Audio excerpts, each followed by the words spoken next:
Ça passe trop vite est un podcast sur l'expérience de vie de la génération de nos grands-parents et arrière-grands-parents. Leur vécu, en décalage avec celui des plus jeunes, est un véritable enseignement. Je prends leur témoignage comme un cadeau, un concentré d'une vie pleine de rebondissements, de passions, d'épreuves. Mes invités nous expliquent le sens de leur vie avec le recul extraordinaire dû à leur âge. Comme on regarde du haut d'une colline le chemin qui nous y a menés.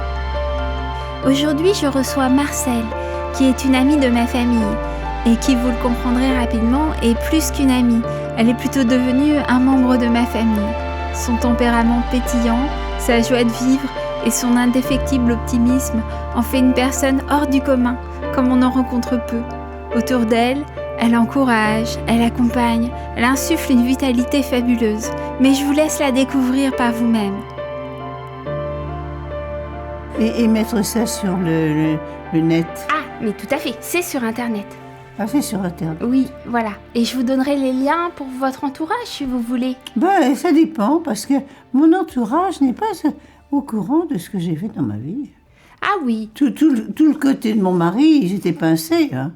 C'est ça. Ils étaient très pincés. Alors, pour ma grand-mère, quand je leur ai appris, ben, tu vas voir, et que ce que j'allais faire, parce que ça m'est tombé dessus, comme ça. En un quart d'heure, ma vie a changé. Voilà. Alors donc, eh bien, elle a dit, si elle fait ça, c'est pas la peine qu'elle revienne à la maison. Alors, bienvenue dans mon émission. C'est une émission donc, qui s'appelle Ça passe trop vite. Est-ce que la vie, ça passe trop vite ? La vie, oh, plus que ça, c'est un éclair. Oui.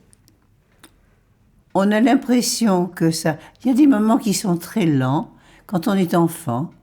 Il y a des moments qui sont très longs quand on est un peu dans la nostalgie des choses. Mais autrement, ça passe comme un éclair. Et de plus en plus vite. C'est ce qui m'effraie beaucoup. Parce que les semaines, je ne les vois plus passer. Là, on est le lundi et brusquement, on est l'autre lundi. Et je me suis rendu compte de rien. Et pourtant, en ce moment, on est chez soi sans sortir. Oui. Alors, comprendre ça, c'est très compliqué. Mais c'est peut-être moins on met de choses dans sa vie et plus ça passe vite aussi. Peut-être que quand vous sortiez beaucoup, ça ponctuait la semaine. Et... Ah, exactement. Et tandis que là, je ne sais plus même. Parfois, je m'endors l'après-midi. Alors, quand je me réveille, suis-je le soir, suis-je le matin ? Surtout quand les jours sont courts. Alors, on ne sait pas. Alors, je regarde, j'ai ma chemise de nuit, je prends mon petit déjeuner. Je suis habillée, je me dis, alors c'est le moment de déjeuner. Et en regardant sur le portable, on voit tout de suite si c'est avec un 1 devant ou non. Alors, c'est plus facile. Donc, on va prendre votre vie depuis le début. Donc, vous êtes né où, en fait À Bourg-en-Bresse. Et vos parents... Parlez-moi un peu de vos parents. Juste... Oh, mes parents, j'ai eu des parents adorables. Ils m'ont pas bousculé. Ils m'ont chouchouté. C'était merveilleux. J'étais très capricieuse. Je suis capricorne. Et j'étais très capricieuse. Eh bien, non, tout s'est très bien passé. Ça a été un rêve. J'ai eu des parents adorables. Adorables, absolument adorables.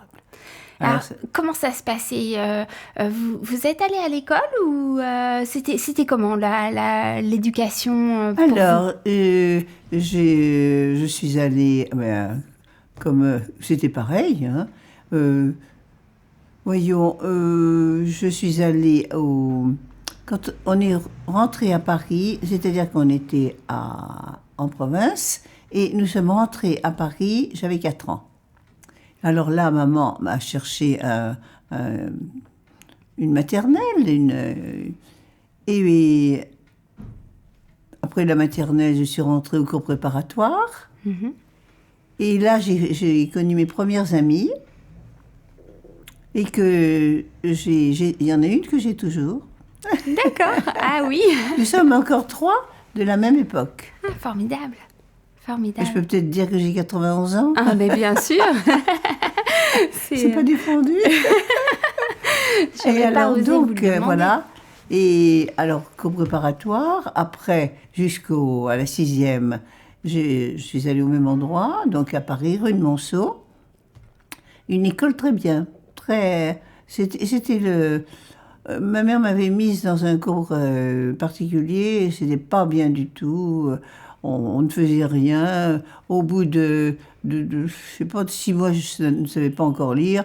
Alors, une des amies de ma mère a dit, mais moi j'ai mis ma fille à l'école communale de la rue de Monceau, c'est formidable. Et puis en 3 mois ensuite, j'ai su écrire et lire sans problème. D'accord. C'était des écoles de filles à l'époque? Oh là là, oh mon Dieu. Mais jusqu'au bout la fin de mes études, Ouais. il n'y avait que des filles. Ouais. Que des filles, que des filles. Alors l'école des garçons, parce que alors là, je m'étais transportée rue Geoffroy d'Abance à Louise de Bettigny, et nous avions le lycée Carnot en face. Alors les garçons, quand il y avait de la neige, nous attendaient pour nous envoyer des boules de neige. Autrement, ils n'osaient pas trop approcher parce qu'on était surveillés comme le lait sur le feu. Hein. Ouh, il fallait pas du tout avoir de contact avec les garçons du lycée Carnot. Ça se faisait pas. Ça créait une certaine timidité, le fait de ne pas se côtoyer. Oh, c'était ridicule. Après, on avait peur des garçons, forcément. Mais oui, c'est obligé. Ouais. Combien de jeux vous aviez? Parce que maintenant, les enfants ont beaucoup de jeux. Ils ont beaucoup de jouets, de... J'ai été très gâtée, j'avais surtout beaucoup de livres. Mes parents me faisaient un arbre de Noël dans ma chambre, devant la cheminée, et c'était rempli de livres. Ah oui. Et ça, j'aimais bien. Oui. Autrement, on jouait au Monopoly, puis après on a joué aux cartes. La bataille. Vous n'avez pas l'impression finalement que de votre époque ou de maintenant, il y a eu, de votre point de vue, il n'y a pas beaucoup de changements? Oh, énormément. Si, il y a parce énormément qu'on de avait changements. ça, c'est tout. Oui. Et puis on n'avait pas des cadeaux. On ne fêtait pas les anniversaires. On ne fêtait pas les fêtes. D'accord. On disait bonne fête, bon anniversaire. On faisait un petit gâteau en plus, c'est tout. Mais il n'y avait pas de cadeau pour ça. Non. C'était juste à Noël. Juste à Noël, oui. Oui. Et alors, dans l'Ain, on fêtait la Saint-Nicolas, comme dans le Nord. Et donc, vous aviez des amis, les amis que vous avez gardés, vous les avez rencontrés à quel âge alors? La première, j'ai rencontré à 4 ans, c'était même avant le cours, la maternelle. C'était la petite fille du boulanger-pâtissier du boulevard de Courcelles. Et là, alors donc, il y avait une petite fille toute seule qui était bousculée dans tous les sens parce que forcément, ça travaillait énormément. Le père de mon ami était un pâtissier extraordinaire. Il faisait un pain délicieux et il y avait du monde, il y avait toujours la file d'attente. Alors la petite fille, elle était toute seule et quand maman a vu qu'on ne s'occupait pas d'elle, moi j'étais toute seule, elle a demandé à sa maman si elle voulait bien, enfin si maman, la mienne, pouvait la sortir avec moi. Comme ça nous ferait une amitié qui commencerait toute petite. Formidable. Et elle est toujours dans ma vie, comme ma sœur. Malheureusement, elle n'habite pas. Elle est à Clermont-Ferrand et elle est malade. Et elle a eu une vie très difficile. Mais c'est ma sœur, voilà. Oui.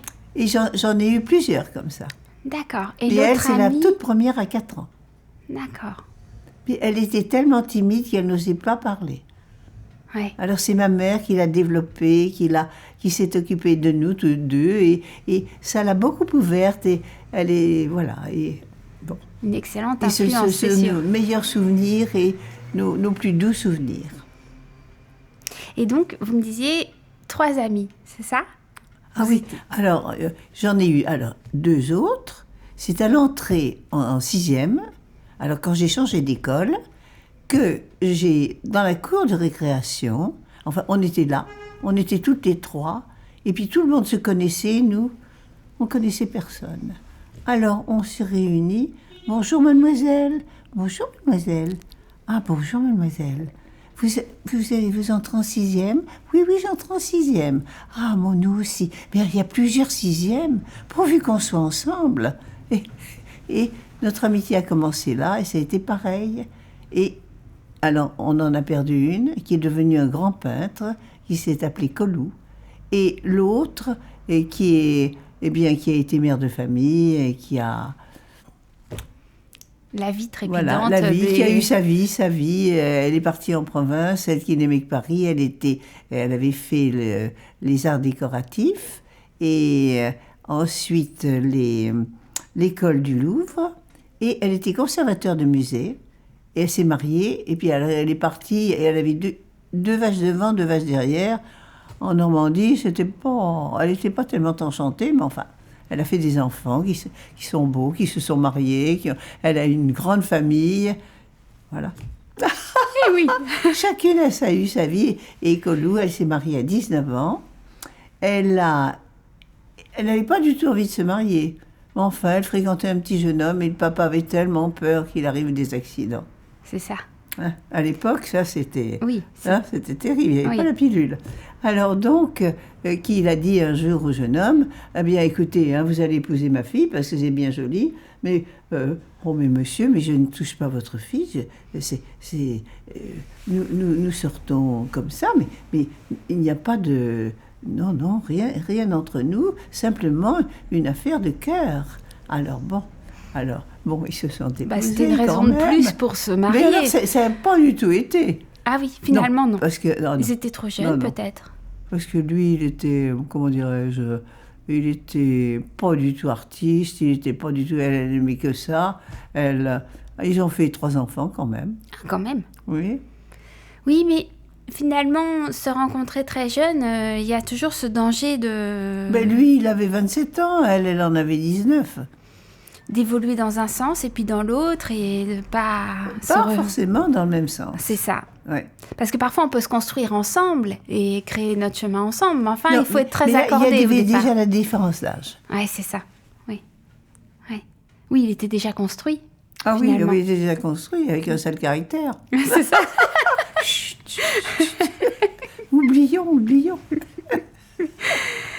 Alors, vous me disiez que vous étiez capricieuse. Est-ce qu'il y avait quand même parfois des punitions? Comment vous cadrez? Comment on gérait les caprices? Ah, ça c'était le drame. Ah ben, on me laissait toute seule sur un tapis. Alors, je veux juste ça tout de suite, et puis je le fais tout de suite, et puis tout de suite. Alors au bout d'un moment, quand il n'y avait pas d'auditoire autour de nous, je me calmais. Hein. Oui. Personne pour m'entendre crier, personne pour m'entendre me plaindre. C'était bien, on me laissait. Et puis je me calmais au bout d'un moment, puis je venais avec un beau sourire, puis c'était fini. Oui, très bien. Parce que ils étaient patients. Ils ne me grondaient pas, ils étaient très adorables. Oui, ils attendaient le bon moment. Et... Oh, oui. Et c'est sans doute la meilleure des méthodes. Mais je suis restée capricieuse longtemps. Hein.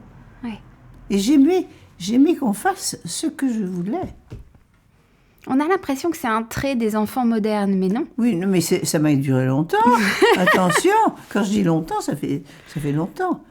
Mais avec mon mari, tout a changé. Alors donc, il fallait toujours que je lui dise oui. Et je lui ai toujours dit oui. Vous n'aviez pas... Alors comme ça, les caprices, terminés. Vous n'étiez pas dans la même phase de votre vie aussi. Ah non, mais voilà. Voilà. Et puis il était asthmatique, alors il ne fallait pas le contrarier. D'accord.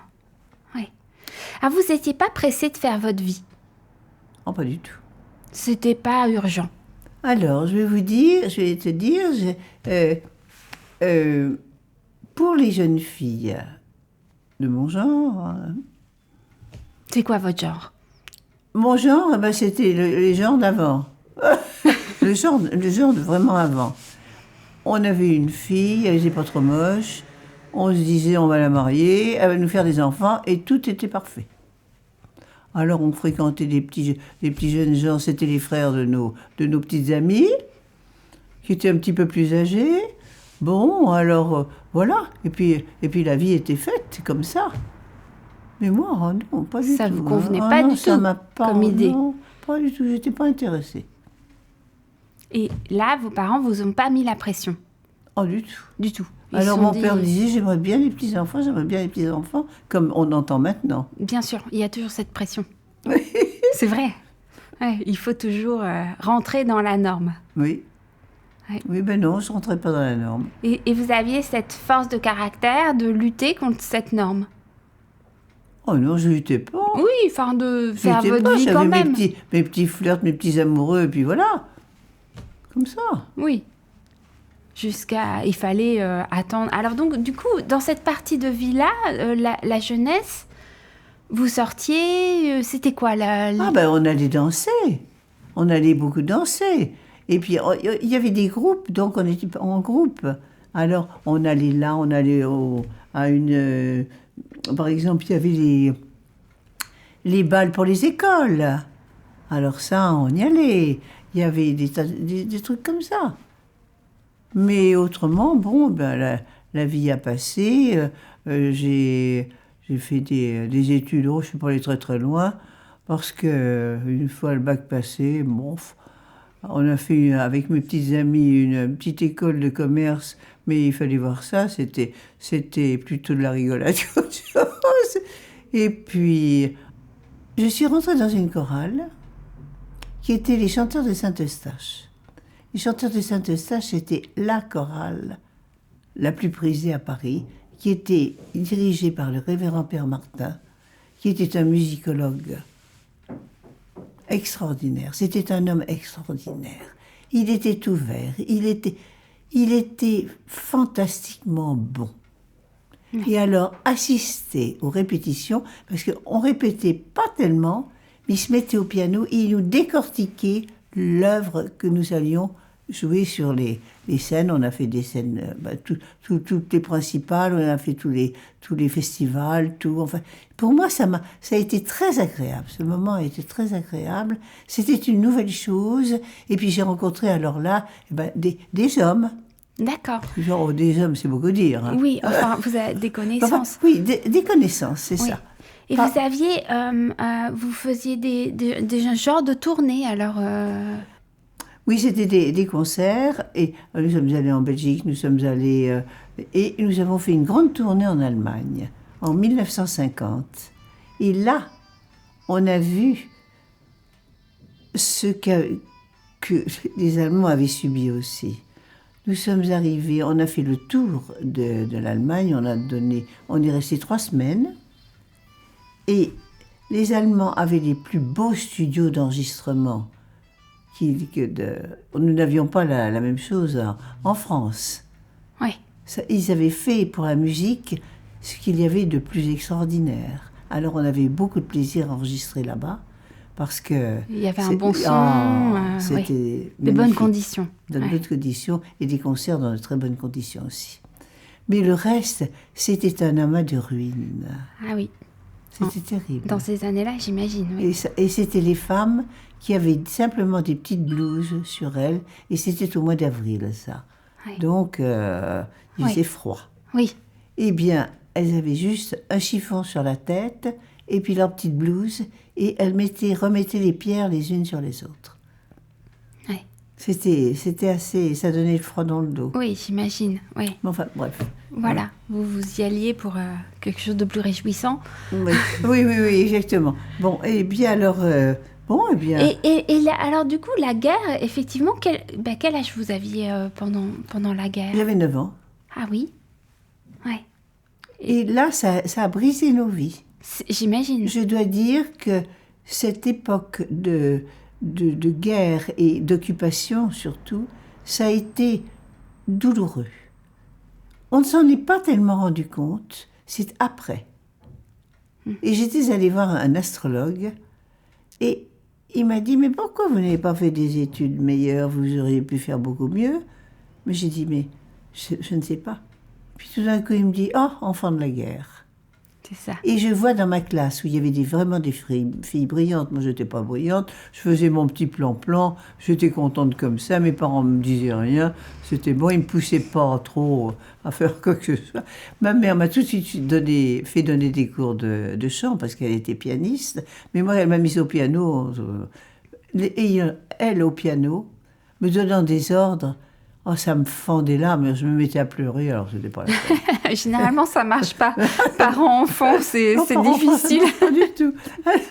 Alors, elle m'a fait donner des cours de chant, j'ai pris des cours d'art dramatique, j'ai pris des cours de repassage, de toutes sortes de choses pour faire de moi un peu de cuisine, pour faire de moi une femme accomplie, Voilà. pour un petit ménage avec 3 gosses. Avec la vision de l'époque de ce que devait être une femme. Oui. Voilà, c'est ça. Je faisais pas de piano, ça c'était moins bien, je jouais pas au piano. Parce que là, les jeunes femmes jouaient toutes du piano. Parce que c'était pour distraire le mari, pour le charmer. Bon, bref, c'était une autre vie, c'était pas pareil. Et donc la guerre, du coup, c'était Comment les impressions de la guerre, c'est... C'était d'abord de ne pas avoir à manger. Oui. Et encore. C'était ça pendant toute la période de la guerre, c'était difficile. Ça a duré jusqu'en 1952. Ah oui. On n'avait rien jusqu'en 1952. Alors qu'est-ce que c'était rien? Parce que vous avez... rien, c'est-à-dire rutabaga ou des topinambours, et c'est tout. Il n'y avait même pas de pommes de terre.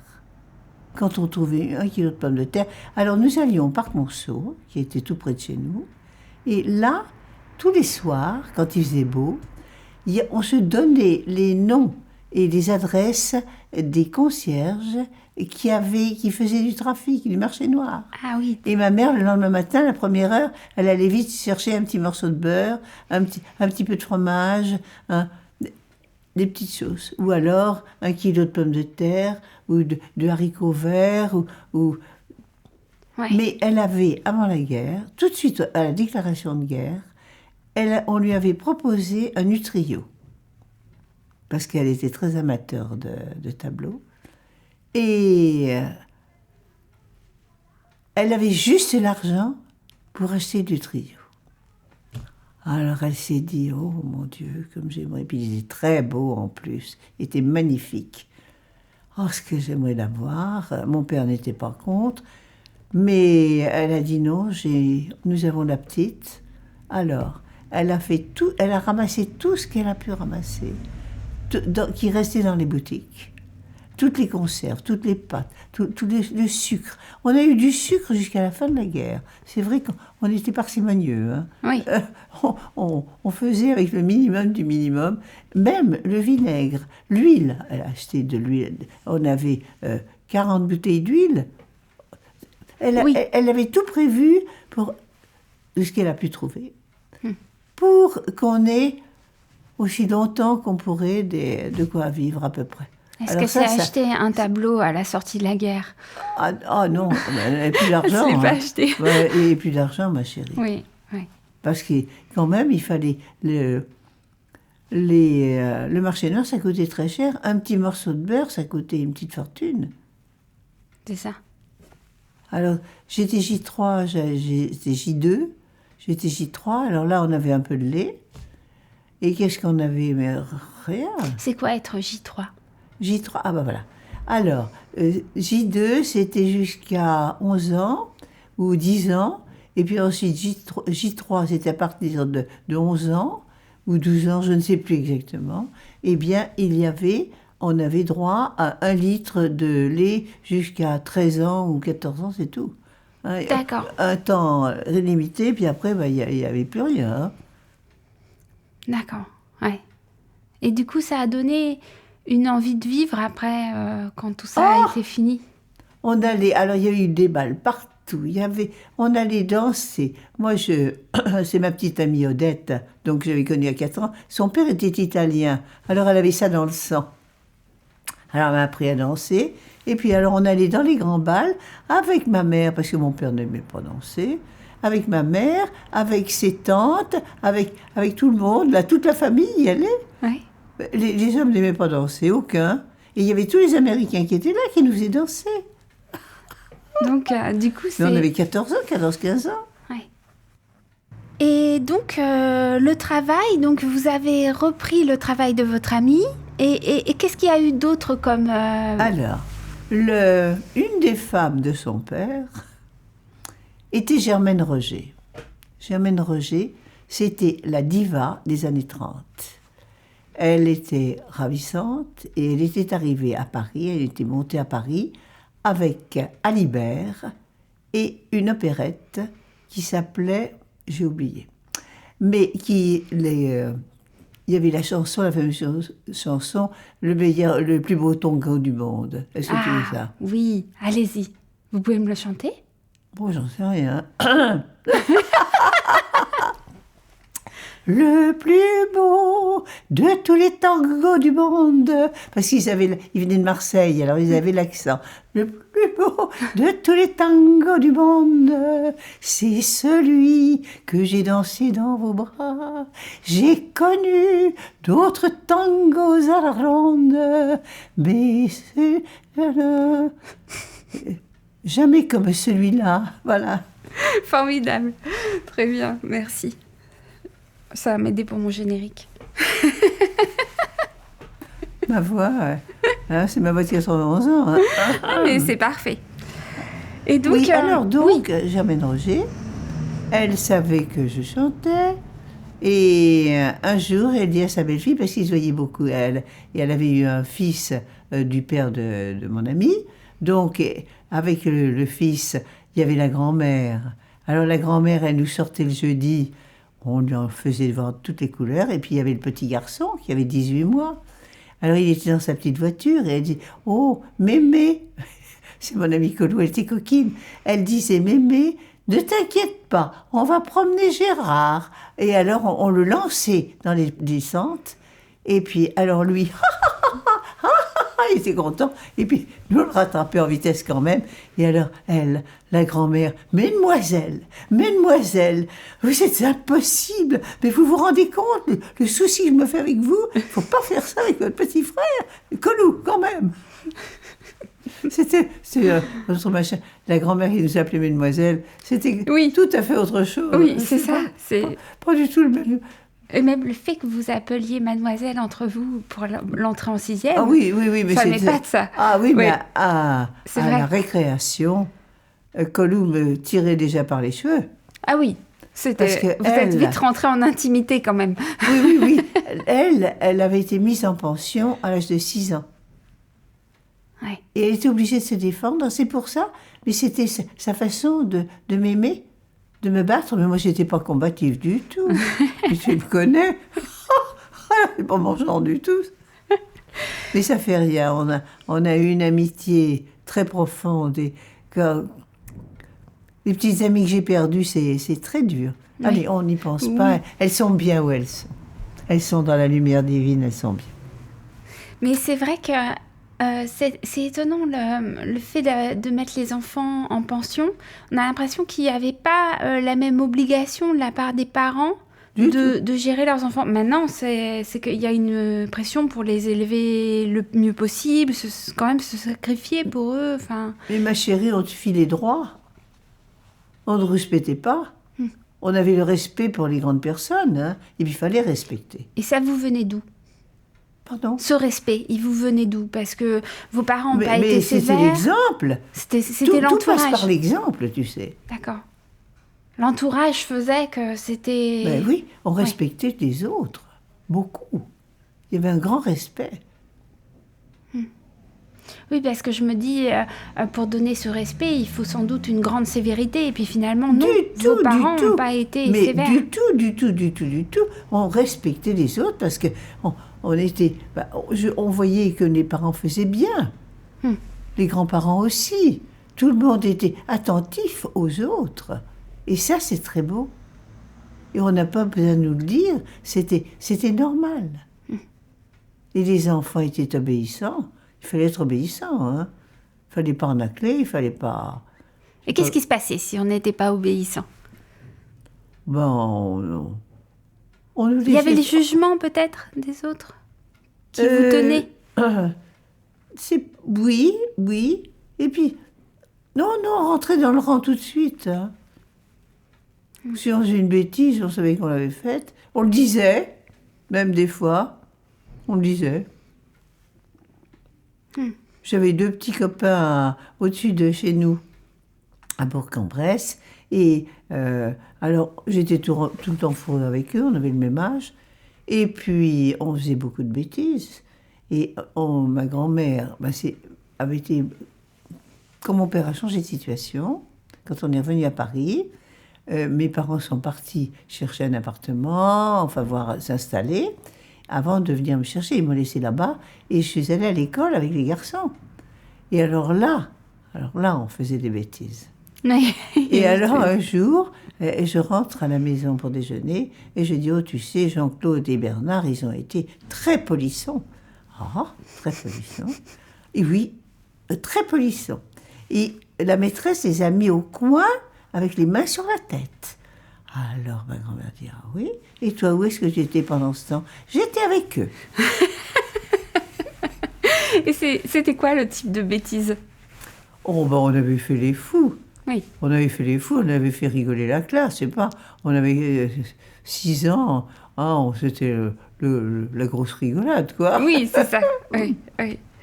Et parce qu'il y a eu l'époque des garçons avec les cheveux courts, les robes Charleston. Est-ce que c'était votre genre, ça? Ah, mais attends, non. Ah non, ça c'était avant. Oui. Moi, je suis née en 30. Et c'était en 25. Ah oui, excusez-moi, oui, oui, c'est vrai. Non, et nos mères étaient chapeautées. Elles avaient des robes déjà plus longues. En 1930, 35, c'était comme ça. Elles étaient... et puis, les petites filles, on ne sortait pas sans chapeau et sans gants. Oui. Et une femme en cheveux. Alors, même une petite fille en cheveux, c'était mal vu. Tu te rends compte? On n'en est plus là, hein? C'est sûr. Mais du coup, cette époque avec les cheveux courts, les robes qui se raccourcissaient n'a pas duré, en fait. Si, mais ça s'est transformé. D'accord. C'est devenu plus féminin. C'est Gabrielle Coco Chanel qui a transformé les choses. C'était différent. Les robes se sont rallongées, c'était plus féminin, c'était autre chose déjà. Alors elle a fait des robes qui épousaient le corps. Alors ça c'était... parce qu'il fallait de l'ampleur autour pour ne pas montrer... Bon, et puis les femmes étaient grosses. Ah oui? Petites et grosses. Ah ben ça c'est étonnant. Et alors là, ils ont été obligés de mincir. D'accord. Parce que dans le Jersey, il faut quand même ne pas avoir trop de bourrelets. Mais les hommes aimaient les femmes grosses. C'est ça. J'ai l'impression que les goûts ont changé. Pas tellement. On le voit dans la peinture quand même. Avant, elles étaient plus fortes. Enrobées. Oui, c'est vrai. Oui, oui. Alors que maintenant, on veut des mannequins qui oui. ont l'air d'avoir faim. Ah oui, non, mais elles ont faim. Elles ont faim. Oui, c'est triste. Et elles sont des fois malades. Oui, oui, c'est un peu excessif. Oui, oui, mais enfin, là, ça a changé aussi maintenant. Oui, ça change. Elles sont moins maigres. Oui, c'est vrai. Parce qu'il y a eu des ennuis avec la médecine, justement, qui désiraient qu'on ne leur ordonne pas de maigrir à ce point, parce que c'était dangereux pour leur santé. Voilà, c'est ça. Mais donc, de votre époque... Non, mon époque, moi, ça a été une époque toute bête. Ça a été une époque sans époque. Oui. Hein, ça a été la continuation des choses, les jupes un peu plus longues, les épaules un peu plus carrées, comment te dire, les tissus qui n'étaient pas les mêmes, des tissus plus chamarrés,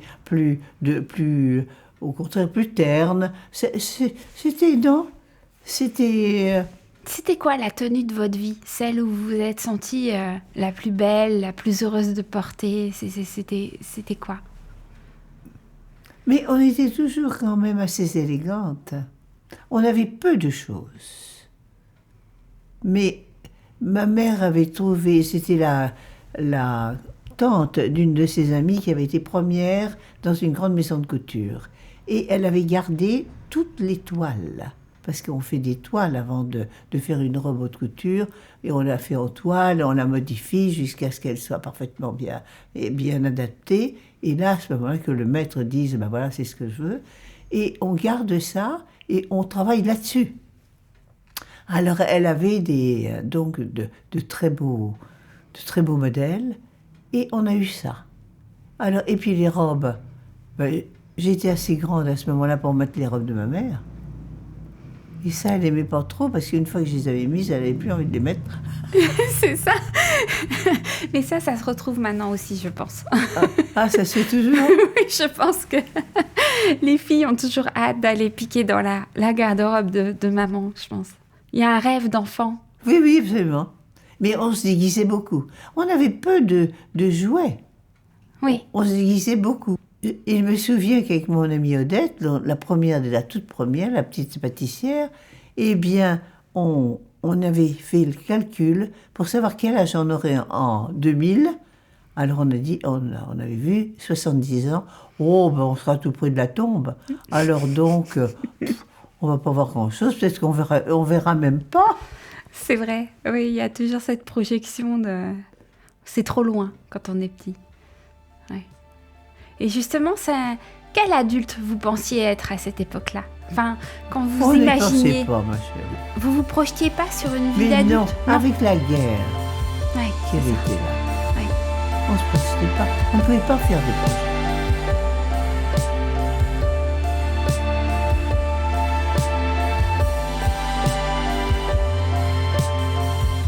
Voilà, mais ça, je vais te raconter. Donc, Germaine Roger dit un jour à mon ami, Colou, dis donc, Marcel chante toujours. Bon, elle était directrice de la Gaîté Lyrique. Et donc, alors, elle lui dit que j'aimerais qu'elle vienne passer une audition samedi. Est-ce que tu peux faire regarder les enfants? Parce qu'elle avait déjà 2 enfants, 2 petits coquins. Et alors, c'était ma mère qui était allée garder les petits chez elle. Elle nous avait convoqués à midi. Et à 5 heures, on n'était pas encore passé sur la scène. Alors, elle était en pleine répétition. Alors, tout d'un coup, on entend Colou, Marcel, vous êtes là? Bon, allez, Marcel, descends vite sur la scène. Tu me fais des vocalises, tu me chantes ton air. Bon, alors, je fais la chose en question. Et puis, elle dit, oh zut alors, j'aurais dû te faire venir samedi dernier parce que j'avais un rôle pour toi. Oh, j'ai dit, c'est dommage. Mais tout n'est pas perdu. Lopez est à la Porte Saint-Martin, c'est le théâtre qui est à côté. Vous y allez en vitesse, il fait passer des auditions. Et là, bon, on arrive, et vous dites que vous venez de ma part. Les portes s'ouvrent. Montez sur la scène. Vous avez un air? Oui. Chantez-nous votre air. J'avais pas fini de chanter. Vous allez signer votre contrat. D'accord. Donc, rapide. Il a tout de suite vu le potentiel. Bon. Alors donc, vous aurez un petit rôle, et puis on a 8 petits rôles, 4 garçons, 4 filles. Vous aurez un petit rôle, et vous aurez une doublure. 1300 francs au lieu de 800 francs par mois. Tu te rends compte? Et puis c'était beaucoup plus... Ah oui, c'était mieux. C'était plus rigolo quand même. En plus, c'était plus rigolo. Oh, comme tu dis, parce que j'ai dit bousiller ces machins, oui. Mais pas ça du tout. Pas.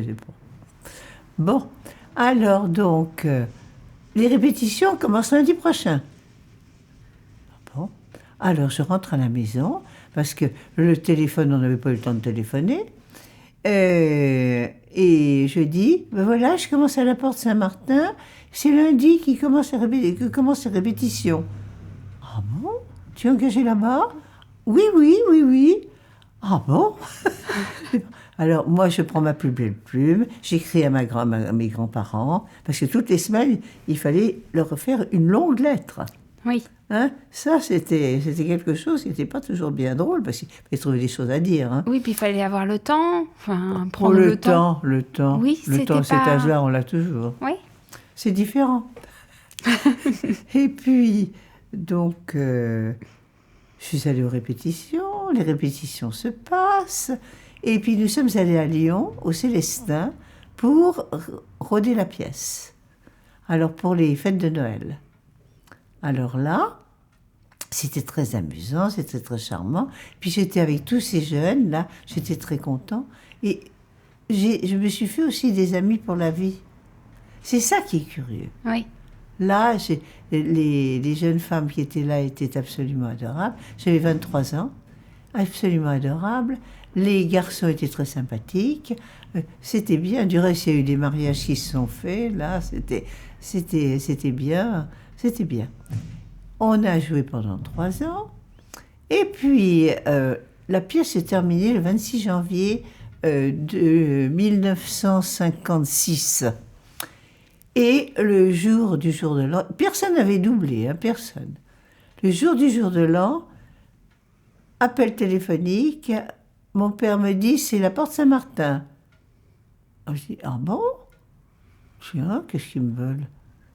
Marcel, vous doublez, Claudia est malade, elle a une, une gastro, elle ne peut pas jouer, alors vous faites matinée-soirée.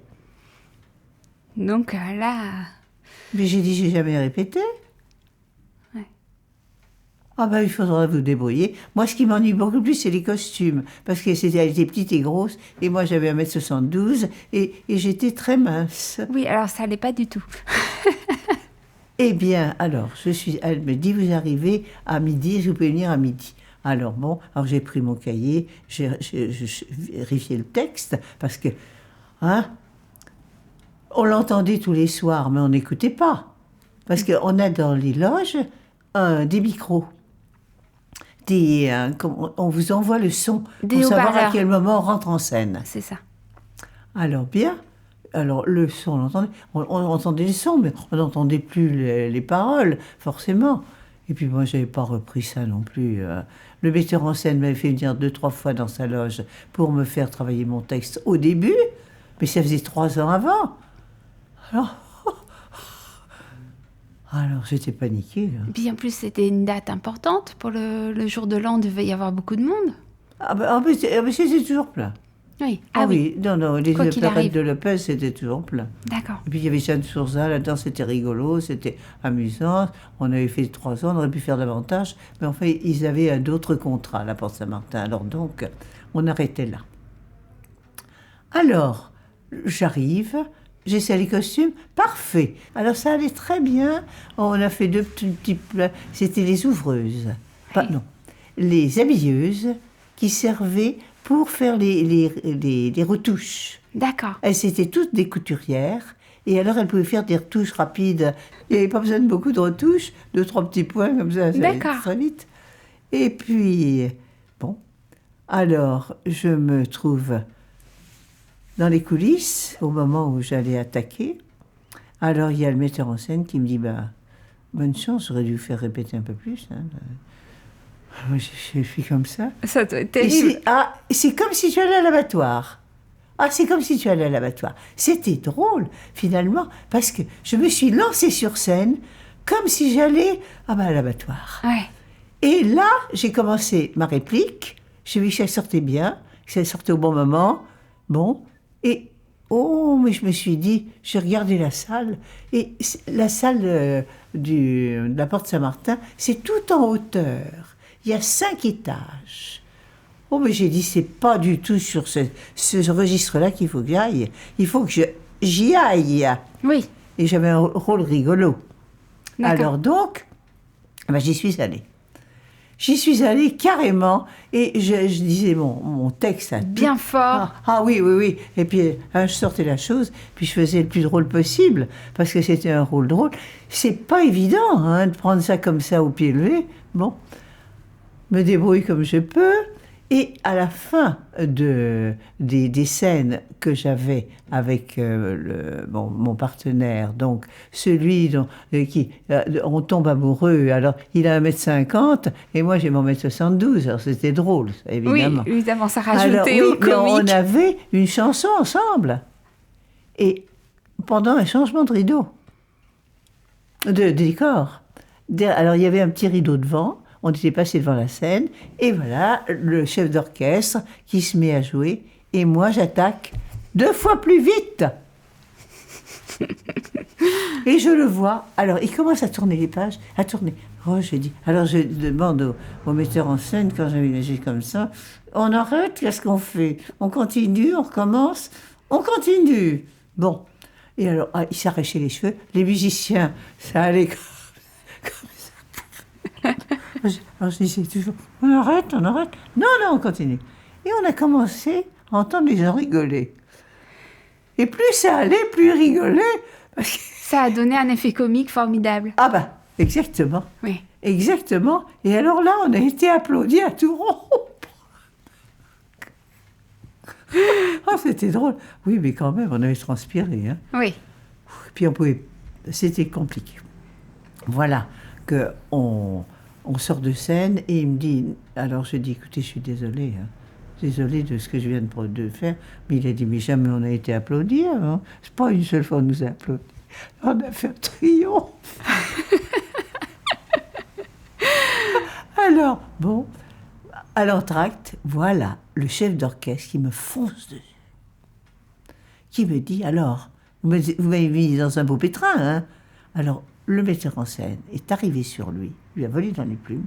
Il a dit, vous l'avez fait péter une seule fois. Ouais. Non. Et vous venez vous plaindre, au bout de 3 ans, si elle prend c'est la seule chose qu'elle ait faite qui peut être répréhensible, et vous la critiquez? Ah non, ça je ne vous permets pas. Oh, j'étais contente. Hein, oui. Parce que ça m'avait rassurée, parce que moi j'étais au 130e dessous. J'étais embêtée, hein, c'est vrai, d'avoir mis la panique comme ça dans l'orchestre. À la fois, vous aviez fait tout ce que vous pouviez, les conditions ça avait marché. Un coup de chance. Parce que j'avais 1m72, il avait 1m50, et puis on dansait aussi. Alors, il y avait l'effet comique. Heureusement qu'il y avait heureusement que le but, c'était que ce soit drôle.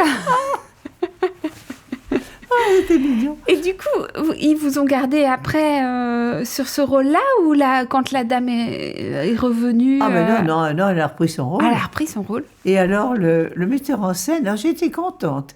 Il m'a dit, qu'est-ce que je regrette de ne pas vous avoir donné le rôle? Parce qu'il nous avait engagés le même jour. C'est ça. Mais il dit, je savais pas. Ah, j'avais chanté un air, moi, c'était pas... Il pouvait pas savoir que j'avais des dons comiques. Ben voilà. Alors voilà, bon, non, on a terminé. Alors j'ai fait matinée-soirée. La soirée, on est rentré dans la mesure bien nette. C'est ça. Et puis, alors non, ça s'est terminé. Et puis alors moi, j'ai enchaîné sur des tours de chant. J'ai enchaîné sur une vie différente. C'était plus une opérette, c'était autre chose. Et avec mes camarades, tous, on avait préparé des choses. Alors, il y en a qui sont allés faire du cabaret, il y en a d'autres qui un peu de tout. D'accord, oui. Alors, voilà, moi, je faisais un tour de chant rigolo et je faisais des présentations.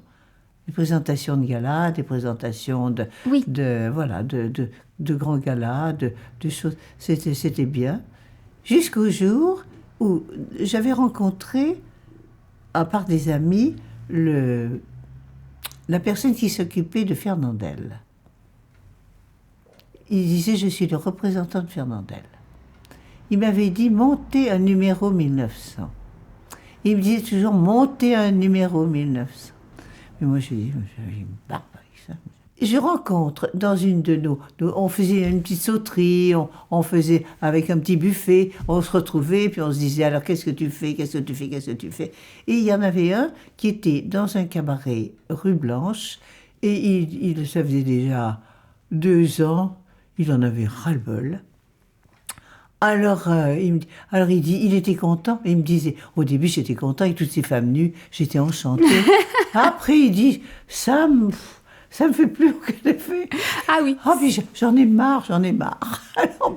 Alors, alors je lui dis, tu veux pas qu'on monte un numéro 1900 tous les deux? Il me dit, je vais réfléchir. Puis il m'a dit, d'accord. Et alors là, on s'est partagé les rôles. Moi, j'ai pris le côté musical, et j'ai fait les partitions, j'ai tout fait, j'ai transposé, j'ai ajouté. On a fait 3 pot-pourris qui suivaient, avec une histoire, et je descendais au pot-pourri du milieu, dans la salle, et je faisais chanter, et on animait, on chauffait à blanc. Ouais. Parce qu'on était tous les deux, on en voulait, puis on avait de jolies voix, et puis, bon... Puis on était jeunes, et puis on sautait, on dansait. Ça animait bien. Oui. Et alors, on nous mettait juste avant les vedettes, parce que là, on était sûr que la salle serait chaude. C'est ça. Ouais. Et alors là, on a commencé à gagner de l'argent. Formidable. Parce qu'avant, bon, c'était moyen. Quand on faisait des galas en province, alors on avait un gala, on nous donnait un gala. Et alors nous, on allait tout autour, on faisait toutes les salles alors les mairies, environs. on faisait les casinos, parce qu'il y avait des casinos souvent, des casinos, on montrait nos trucs. Quand il y avait des enseignes, on était chez Cointreau, on passait c'était à Angers ou dans ce coin-là. Et on va à Cointreau, on s'arrête, on dit, allez, on va démarcher chez Cointreau. Alors, on rentre avec notre expressbook sous le bras, et puis on voit une dame qui était là. On dit, voilà, on est des artistes, on a un spectacle, on peut faire 1h30 tous les deux, ou juste une prestation comme ça. Il y a diverses possibilités. On peut faire 1h30, on peut faire 20 minutes, on peut faire ce que vous voulez, on peut animer, on peut faire des... Alors, on faisait toutes sortes de trucs. On avait fait beaucoup aussi dans les stations balnéaires, comment dirais-je, les concours de voitures, les concours d'animaux, de chiens. Hein, parce que alors les femmes venaient avec leurs chiens et alors elles portaient des robes de machin. Alors on animait ça et puis alors ils nous disaient combien ça ferait.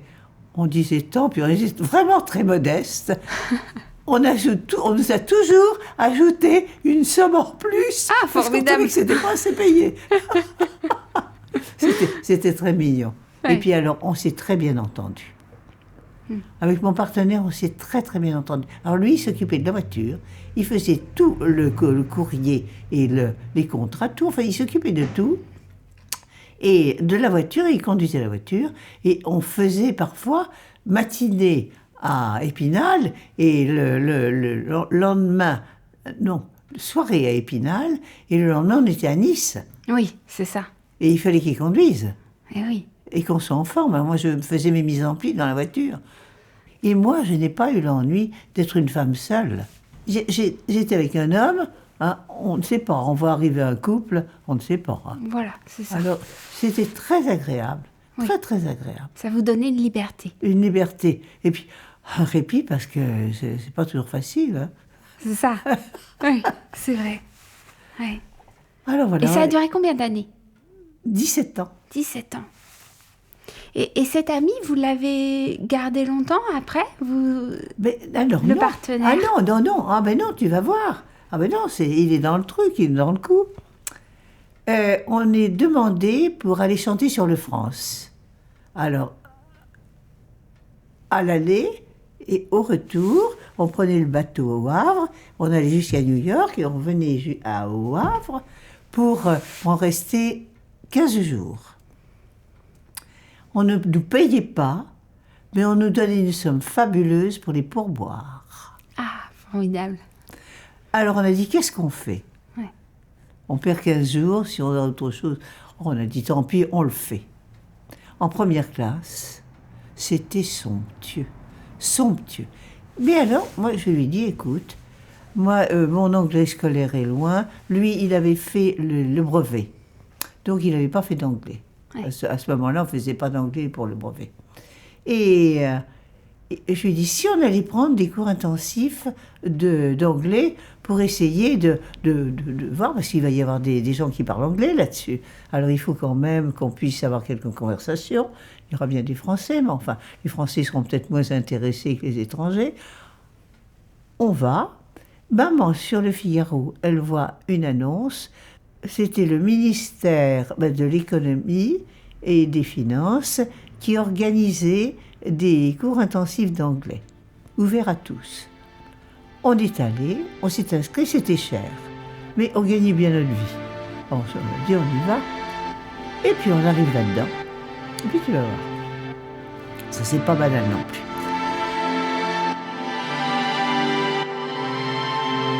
La suite dans la deuxième partie. Et une suite.